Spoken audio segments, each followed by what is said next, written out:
Amis de la Vénusie, bonjour à tous, j'espère que vous allez tous très très bien. On se retrouve aujourd'hui avec le soleil, enfin. Après je ne sais combien de jours de restrictions énergétiques les amis, aujourd'hui c'est la fête des watts. Enfin la fête des watts, la fête du rechargement, hein, parce qu'on va pas faire les fifous non plus avec les watts, parce qu'avec une seule journée ensoleillée, je vais avoir juste de quoi recharger correctement toutes mes stations et les batteries de la maison. J'ai quand même eu le temps de faire tourner 2 petites lessives sans que ça tape de trous dans mes batteries. Donc aujourd'hui on va être full. Je suis bien heureuse parce qu'après on repart de nouveau pour des jours un peu complexes, hein. C'est l'hiver, hein. Chaque année c'est la même les amis. Donc regardez, j'ai la petite Faucibot même qui est sur son petit panneau solaire de 200 watts puisqu'on ne peut pas les mettre sur des panneaux de 400 watts comme cela, hein. Mais j'optimise à fond de balle, hein.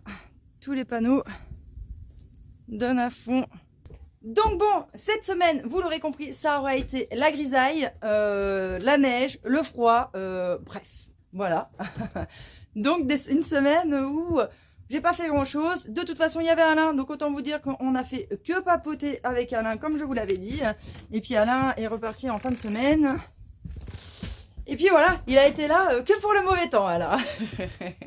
Et du coup, on en a profité pour changer la vanne qui déconnait. Donc voilà, la petite vanne toute neuve. Et d'ailleurs, eh bien en fait, le problème qu'il y avait, c'est pour ça, comme je vous avais dit, des fois quand je tournais ça trissait et puis après ça s'arrêtait. Et puis quand j'ouvrais, ça trissait et puis ça s'arrêtait. C'est parce qu'en fait, la fissure, elle était pile dans la boule en fait qui ouvre et qui ferme à l'intérieur. Et donc en fait, c'est pour ça que j'avais pas un G qui était en continu. Ce qui est plutôt cool, je dois l'avouer, puisque ça m'a, j'ai pu avoir le temps, si vous voulez, d'aller acheter la pièce, machin, prendre mon temps, quoi. Alors que si jamais ça aurait trissé tout du long, moi, j'aurais pas eu le choix que de partir dans le speed, acheter une nouvelle vanne, et puis j'aurais dû le faire toute seule, plutôt que d'attendre qu'Alain arrive. Et donc là, c'était cool, ça se goupille en même temps, hein. C'est pas que j'aurais pas réussi toute seule, hein. C'est juste que c'est des choses que je préfère faire avec Alain, parce que lui c'est connaît-grave, je me dis imagine, je fais le truc, et puis comme de par hasard je suis toute seule, et puis il y a une couille, on doit faire autre chose et tout ça. Bref, là au moins je suis sereine, je me dis tout peut arriver, on change la vanne, on a un problème, Alain est là. Bref, sinon, eh bien, comme on a eu la neige, j'ai pu tester un petit peu mon truc noir là. Donc là, vous voyez que déjà, avec le poids de la neige, ça s'est enlevé là. Donc là, il faudra que je renforce à ce niveau-là. Mais bon, en même temps, je suis pas très étonnée. J'avais mis des vis avec des rondelles. Je m'étais dit, on verra. Mais en fait, quand il y a la neige qui glisse de cette toiture qui va là, plus cette neige qui glisse et qui va là, en fait, ça fait un sacré paquet de neige super lourd qui arrive là. Et encore, heureusement que j'ai mis les renforts pour y tenir, parce que vous voyez comment ça gondole là? Et bien ça, c'est le poids de la neige. Donc, ça a tenu, là, les amis, ça a bien tenu. Bon, regardez là, sauf ici, hein. Le reste, ça tient bien, c'est validé, je suis quand même super contente. Bon, après, il faut dire qu'on a eu que quelques centimètres de neige, hein. On a eu quoi, 10, 15? C'était pas les 40 ou les 50 centimètres de neige non plus, donc il faudra voir comment elle supporte la copine quand ce sera beaucoup plus de neige, quoi. On verra. Je suis en train de penser qu'il faut que je vous montre un truc, les amis, hein. J'ai un nid, mais un nid. Alors aujourd'hui, il y a de nouveau le soleil, il fait un peu plus beau, donc elles sont de sortie, hein. Mais sinon, quand il fait froid, elles sont un peu plus endormies, quoi. Regardez-moi ce nid de guêpe, il est énorme. Alors je l'avais vu arriver ce nid-là, sauf qu'en fait, d'habitude, à chaque fois que j'ai des nids qui se mettent dans la caravane, et ben à chaque fois ils essayent de faire un truc, et puis après ils finissent par se barrer. Alors moi, quand je l'ai vu se faire ce nid-là, je me suis dit, te casse pas la tête copine, comme d'habitude, le nid va commencer à le faire et puis après ils vont se barrer. Ouais sauf que non, pas ce coup-ci quoi. Et du coup le machin, il est devenu énorme. Du coup, oh là là là là. Du coup, je sais pas trop comment je vais m'en dépatouiller. J'ai de la bombe là pour les guêpes, frelons, machin et tout ça. Je pense que je vais essayer ça quand on aura de nouveau des journées grises et très froides dans les négatives, hein, comme on a eu là. Comme ça, elles sont pas trop excitées les copines. Je donne un coup de bombe et taillot, taillot, taillot quoi. Ah, je sais pas si je vous le filmerai, ça. On essaiera d'essayer de vous filmer des images et tout pour qu'on rigole un peu. On verra ce que ça donne. Ce matin aussi, un truc de dingue. Je vous jure, il y a des fois, quand t'as ta chance qu'elle te suit pas, elle te suit pas. Hein. Ce matin, je vais au contrôle technique, les gars. Je savais que normalement tout se passait bien. J'avais juste le petit souci du truc de l'ABS qui de temps en temps il déconnait. Avec Alain on l'avait rafistolé. C'est quand j'avais changé, je sais plus comment ça s'appelle, le roulement là, arrière de ma voiture. J'avais un peu abîmé l'ABS. Sauf qu'avec du scotch tout ça, ça s'était remis en place, il n'y avait pas de problème. Sauf que là le mec quand il a fait ses manips au contrôle technique, alors il m'a dit c'est quand il met les surpressions ou je sais pas quoi, bref ça fait vibrer les pneus et tout ça, et du coup ça a tellement fait vibrer les pneus que ça a décalé mon ABS, et du coup le voyant de l'ABS il est remonté, et du coup bah, ma voiture elle est pas passée au contrôle quoi, puisque c'est un truc, voilà. Putain, j'avais la haine quoi, tout était bon, moi la porte, le truc il n'y avait pas le voyant, et je lui ai dit d'ailleurs, je lui avais vu le voyant, il n'y était pas quand je l'ai ramené. Il me dit bah ouais, il me dit c'est parce qu'on l'a secoué, du coup elle y est, il me dit j'ai même, pour vous, il me dit j'ai même essayé de le remettre le truc et tout ça, mais il n'y a pas moyen. Du coup, moi, je me suis dit, non, mais il va falloir que je repaye. Du coup, pour refaire un contrôle technique, et franchement, déjà, c'est bon, on paye déjà tous les 2 ans, la voiture, c'est déjà extrêmement cher, ça va, quoi. Moi, j'ai pas envie de repayer de nouveau 30 balles, 40 balles, je sais pas combien, pour passer le truc, quoi.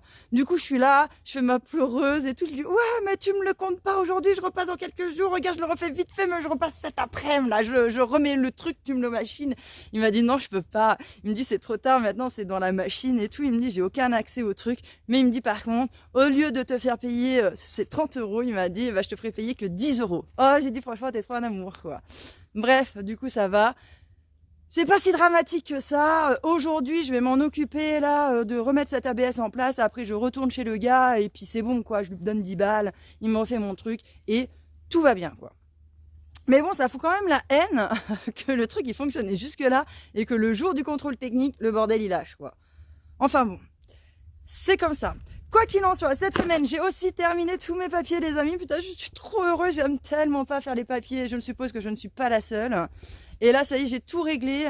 Les papiers, j'avais des trucs avec l'auto-entreprise, des trucs avec YouTube que je vous avais parlé d'ailleurs. Ah oui, d'ailleurs, je crois que c'est Evelyne. Je suis pas trop sûre des fois des Evelyne. Bon, les prénoms, j'ai du mal à retenir. Enfin bon, bref. Qui m'avait demandé... Je suis pas sûre que ce soit ça. Bref, qui m'avait demandé avec YouTube comment ça se passe quand tu as la monétisation et que tu t'inscris et tout ça. Est-ce que si tu es une société, une association et tout ça, tu peux enfin voilà, créer un compte YouTube au niveau de la monétisation, etc. Alors oui, en effet, tu peux. Moi, je l'ai refait donc cette année et donc ça te demande quand tu vas citer si tu le fais en nom propre en fait, ou si tu le fais au nom d'une société ou de quelque chose d'autre. Donc en effet, oui. Il n'y a pas de souci, même si tu es une société, tu peux accéder à la monétisation sur YouTube à partir du moment de toute façon où tu as plus de 1000 abonnés, où tu coches tous les petits critères que YouTube décide. Hein. Mais voilà, je l'ai refait cette année et j'ai vu qu'en effet c'était possible. En tout cas, j'ai trouvé cette année les papiers YouTube, je pense qu'ils ont simplifié un peu le truc parce que j'ai trouvé ça beaucoup plus simple que la première fois. Ou sinon c'est que je me suis améliorée, je ne sais pas, mais en tout cas j'ai trouvé ça beaucoup moins galère. Maintenant, j'ai une semaine à attendre, un petit peu moins. Là, maintenant, je crois que c'est avant le 17-22. J'aurai une réponse pour voir si tous mes papiers sont bons et si tout est OK. Bon, bah, c'est OK, quoi. J'espère que ce sera OK parce que franchement, j'ai vraiment pas envie de retomber dans la paperasse après maintenant que j'en suis terminée avec tout ça. Dernier petit truc que je vais vous dire, les amis, c'est aussi concernant SolarPlay. Alors, j'ai eu beaucoup de questions concernant en vidéo partenariat au niveau des SolarPlay. Ce qui revient souvent, c'est que vous êtes inquiet parce que c'est écrit en dollars et que c'est pas écrit en euros. Alors oui, c'est parce que le site internet, pour l'instant, ils ne l'ont pas fait avec les euros. C'est en cours, hein, ils sont en train d'améliorer un petit peu leur site si vous voulez, ça va se faire au fur et à mesure.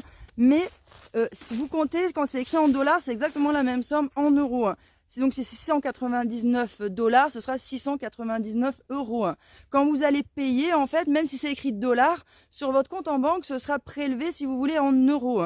Et il n'y a pas de taxe douanière ni quoi que ce soit parce qu'en fait, ils ont des entrepôts en Europe. Donc généralement, ça va partir d'Allemagne. Hein. Généralement, c'est ça. Moi, c'est pareil. Hein. Quand je fais le partenariat, ça part des entrepôts en Europe. Donc comme ça, ils n'ont pas le souci, si vous voulez, avec la douane. Après... Je vous avais dit que je vous sortirais la vidéo Pécron, je ne l'ai pas sortie parce que j'ai encore tenté de les recontacter par un autre billet. Ça n'a pas fonctionné, donc je verrai comment les partenariats, je vais les sortir cette semaine parce que normalement je dois sortir aussi Temu. Donc on verra, soit ce sera Temu cette semaine, soit ce sera Pécron. J'ai vraiment décidément aucune nouvelle. Après, sachez que c'est quand même différent, que moi j'ai pas de nouvelles du service client. En fait, il y en a qui m'ont dit ouais, c'est parce que c'est chinois, le service client il est pas top et tout, c'est pas vrai. En fait, quand vous faites des partenariats, c'est des personnes qui sont que au niveau du partenariat qui vous contactent. Et en fait, des fois, il y en a, ils sont mutés, etc. Et des fois, les passements de dossiers se font pas très bien.